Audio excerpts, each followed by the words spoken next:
Greetings, Culture Warriors. It is I, Jeff Vieira, author of Culture is Everything, and your host for this Dispatch from the Front. Today we'll depart completely from the theme of the show here, but I have a little information that I thought might be useful to impart, might help some people out. We've been talking a lot about the pandemic, naturally, as the weeks have gone on. And now I can report to you what it's like to have had COVID-19, the coronavirus. So it started a couple of weeks ago on a Saturday. My wife had previously had some symptoms. She was really down hard for about a day, maybe two, with it. But the most telling thing was that she had lost her sense of smell and taste just about completely. So that told us that we're probably dealing with COVID-19. That's one of the big tells. When I got it, it started on a Saturday. Just overwhelming fatigue was the first thing that I noticed. Soon on the heels of that was my sense of smell was cut in about half. Along with it, my sense of taste. And basically all I wanted to do was sleep. I spiked a fever that day. Nothing extreme, a mild fever, a couple of degrees over normal. But sure enough, soon as the fever hit, the fatigue hit, and I really wanted to do nothing but sleep at that point. Eating, you couldn't really taste anything, so eating became more or less a chore for the duration. This continued on for about 2 weeks, 14 days exactly. And every day it was pretty much the same. Wake up, check your fever. Usually fever was normal first thing in the morning. Grab a shower, have breakfast. As soon as I ate anything, the fever would spike. So I'd wind up shortly after eating with a fever of like I say, usually a tick over 100, 100.5 or thereabouts. And then the fatigue would be so bad that I wound up just sort of sleeping most of the time there. Feel a little bit better on towards lunch, get up, eat. As soon as you eat, fever spikes again, start feeling the fatigue coming on. Wind up sleeping for most of the afternoon. Didn't have dinner, but maybe once or twice throughout that time period. Otherwise, just tried to sleep through it as much as possible. I also ran into several times I would have fluctuations in temperature where, I would either be overheating and sweating, or I'd have chills, and so you literally could not get warm enough when the chills came on. So I tried to regulate it a little bit by taking frequent showers. I figured that was also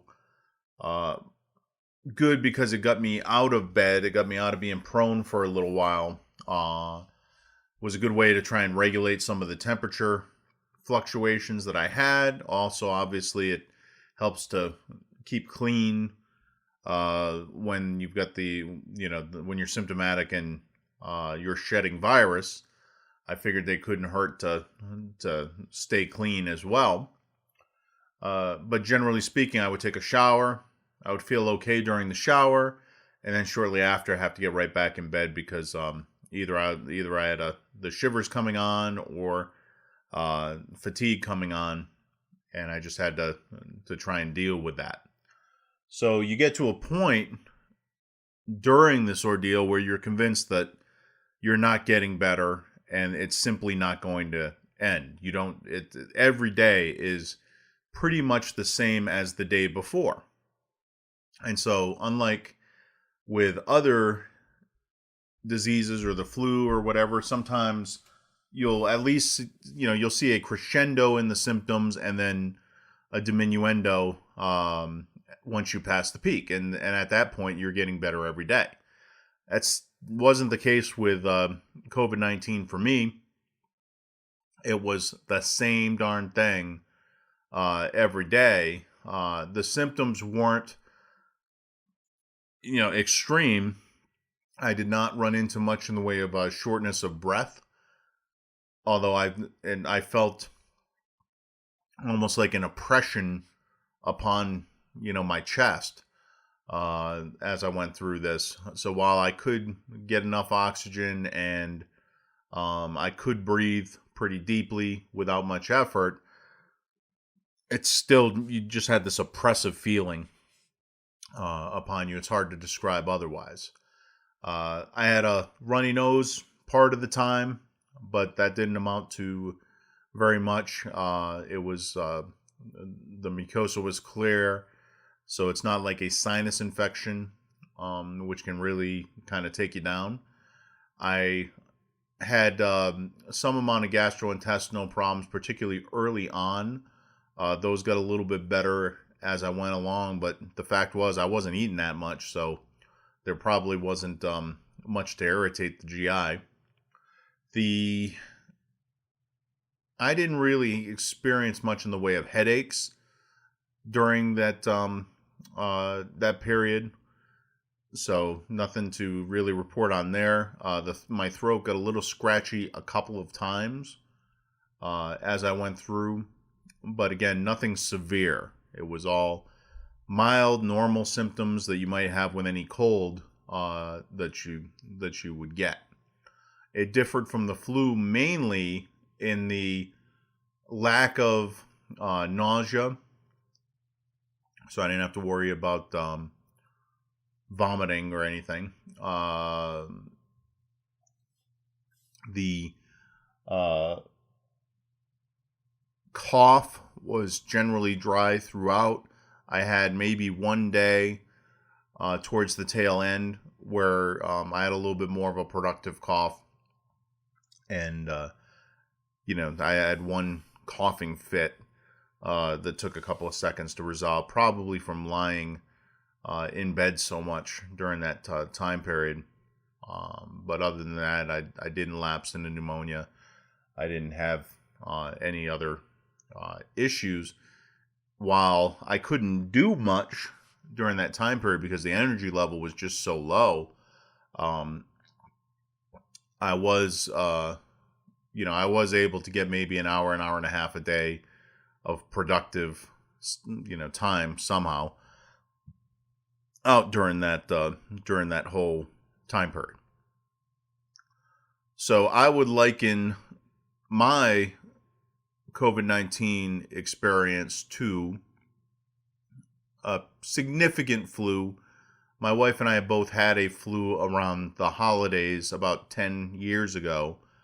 And that was had a much more impactful punch than COVID-19 had. I think the worst of it was more mental, was, just the fact that you're going through it, you don't seem to be improving, you're seeing the exact same symptoms day after day after day, and you don't know what's going to happen. And that mental strain was probably the worst of the experience.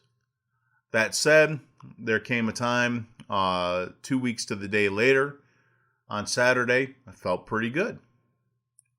Come Sunday, I didn't have my sense of smell returning, or my sense of taste returning yet, but other than that, felt good enough to have a kind of a fully productive day. I wasn't in bed, wasn't fatigued. Everything proceeded more or less as normal. I took it easy just out of caution, but then come the Monday, it was everything was back to normal. Everything was fine. So basically, it's a 14-day ride where you pretty much won't accomplish anything during that time period. But the symptoms are not so severe that it's completely debilitating either. that is the way I would describe my COVID-19 experience. I don't think for any reasonable, healthy person that doesn't have serious comorbidities with regard to breathing, I don't think you have much trouble dealing with this particular disease. So we'll see what happens in the coming weeks, but I feel really good, really strong today. So I'd say probably back up around 90%. I'm really looking forward to my sense of smell and taste returning. My wife says it took a few days, but hers came back, so I'm hoping to follow her course and get right back on track with it. So if you feel the symptoms coming on from COVID-19, do not despair. Chances are your experience will be closer to mine than it will to some of the horror stories that you hear out there. But just thought I would share that with the audience in case any of you was wondering what the experience was actually like. Thank you, and have a great day.